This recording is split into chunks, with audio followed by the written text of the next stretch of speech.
Hey, we got the front brakes bled in the last episode. Now let's get the rear brakes all set up to function properly. Welcome to Urban Monk TV.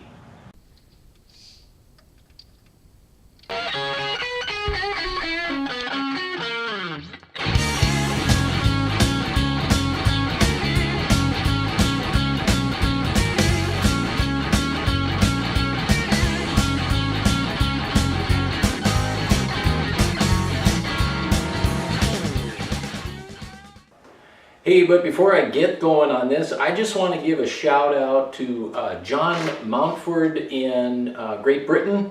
He is a gentleman who purchased the stock fender from my GS550 from me, and I shipped it off to him. He's in, where is he? Stoke-on-Trent? I hope I got that right. I don't think I do. Here, hang on one second. I want to tell you, yeah, he is in Stoke-on-Trent. Anywho, here's some pictures of his restoration project with my fender on it, which is now his fender. And I really appreciate it, John, that you are keeping that pristine fender in original condition and putting it on a bike that's worthy of it. Thanks. Thanks for doing that. I feel better about it. I love what I did with my little custom job here. And I think this looks cool, and I think that fender looks really cool on your bike. So thanks a lot. So here are the parts of the rear brake mechanism. You've got this shaft which comes in, I guess you can't see that, it's off camera. You got this shaft which goes onto your brake pedal, and then this little yoke here, and there's a pin with a cotter pin holding that in. Simple mechanism. I'm going to get all this cleaned up on the wire wheel and some kerosene before we put this together. Then you've got the rear brake arm that has a bolt in it that retains it. You got this little guy, I don't know what you call that. Going to be a name for him. That fits onto the shaft. There's a spring here which I'm soaking in kerosene right now. So don't forget the spring, even though I don't have it here. And then the adjuster screw. So pretty simple as far as parts go. I'm going to get this cleaned up again and then we'll come back. Okay, so I got all these parts cleaned up, and I never separated these two pieces, but I'm realizing pretty quickly that there is no way to slide this in the back without this shaft being a separate piece. So I do have to take this cotter pin out and separate these, which I will do. A little grease on this shaft.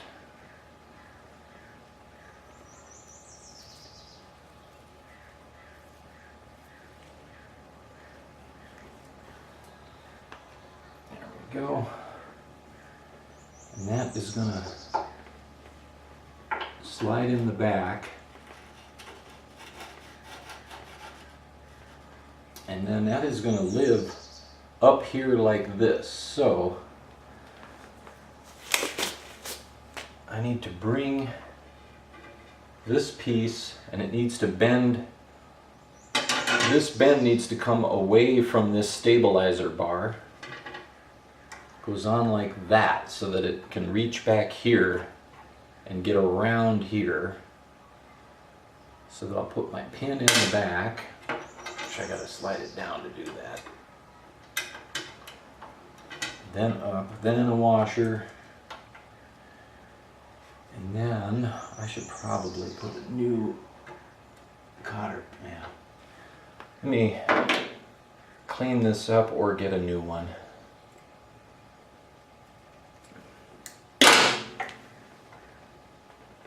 There we go. And then I just gotta bend it out again. Okay, so that lives up like that, and it can go that way. When you have your lever here and you press down, boom, boom, boom, boom, boom. So, to the back. Okay, so then this guy goes in here. There's a little hole through it, obviously.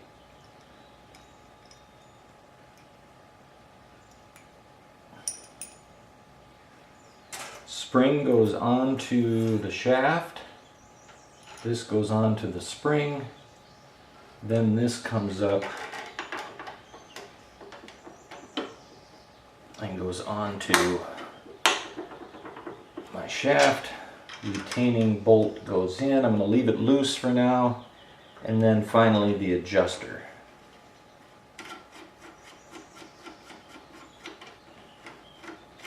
Let's get the brake lever out. I probably have to clean that up too. Yeah, messy. I'm going to clean it up and we'll come right back.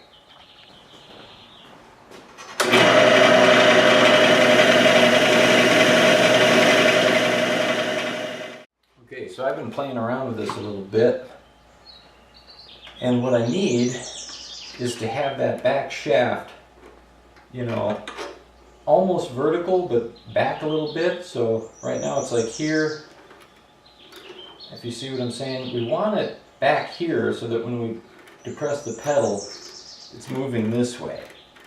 So in its resting position right here, we don't want to have too much tension here on this spring. So what I'm going to do, if that were right there, as I tighten it, then that's pretty good. I think I'm going to move this on that shaft one more notch this way. So clockwise, if that makes sense.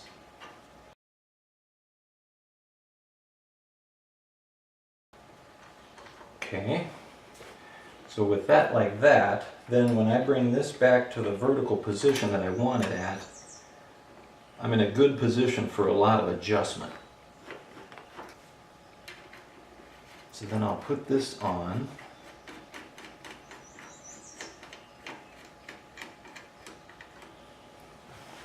Not all the way tight. Then holding that with that shaft like that, I'll slide this guy on.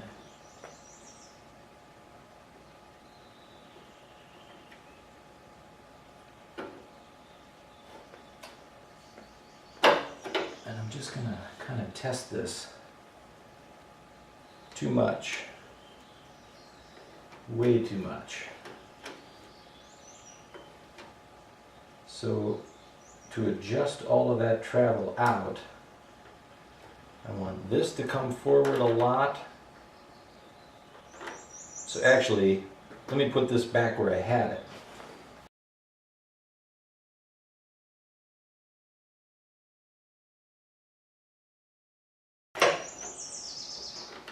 Then I just adjust this up.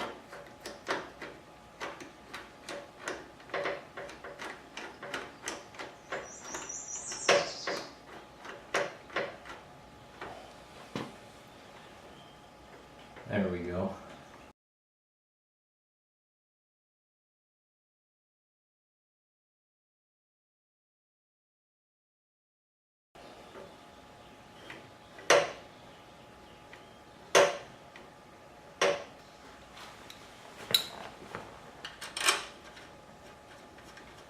So we'll put that one in.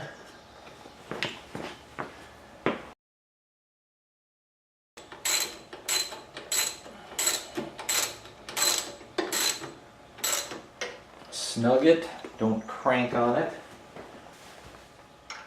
And this guy, 12 millimeter.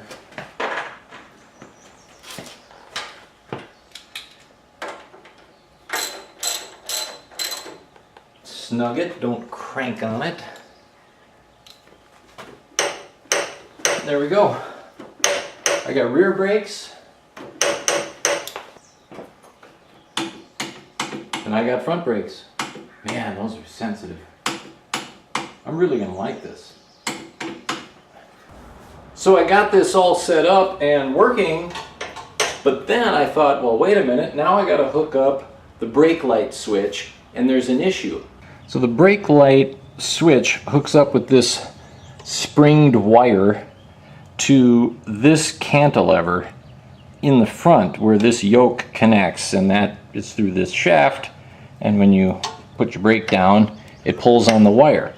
But I've got this cantilever in such a position forward that it is even at the lowest setting, even at the lowest setting on the brake light switch, and by the way, this thing is where it belongs, I'm already engaging my light. So the way I've got that cantilever positioned, I'll never have the brake light off, if that makes sense.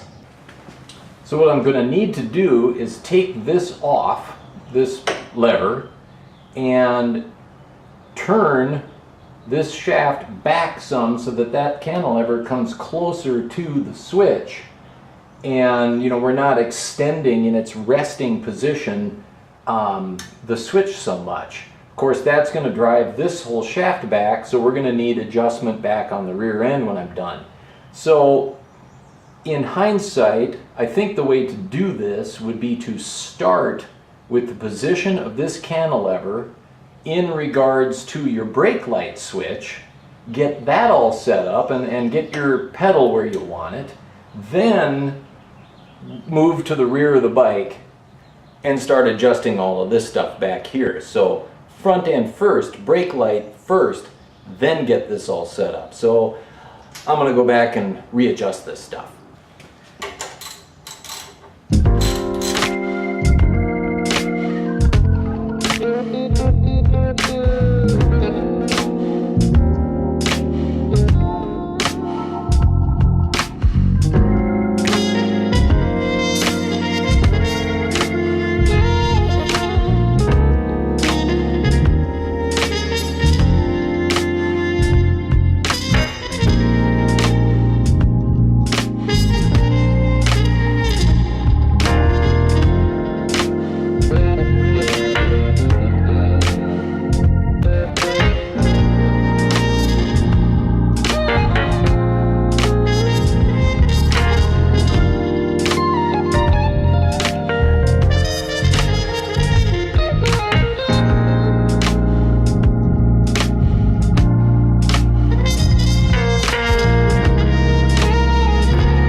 Okay, so now I've got that cantilever further backward toward the brake light switch, so that even when I am all the way down, I'm still pretty tight here, and as I engage the brake switch, or the brake lever, I'm pulling the switch, and I've got adjustment here yet, all these threads, so that can move up or down a little bit.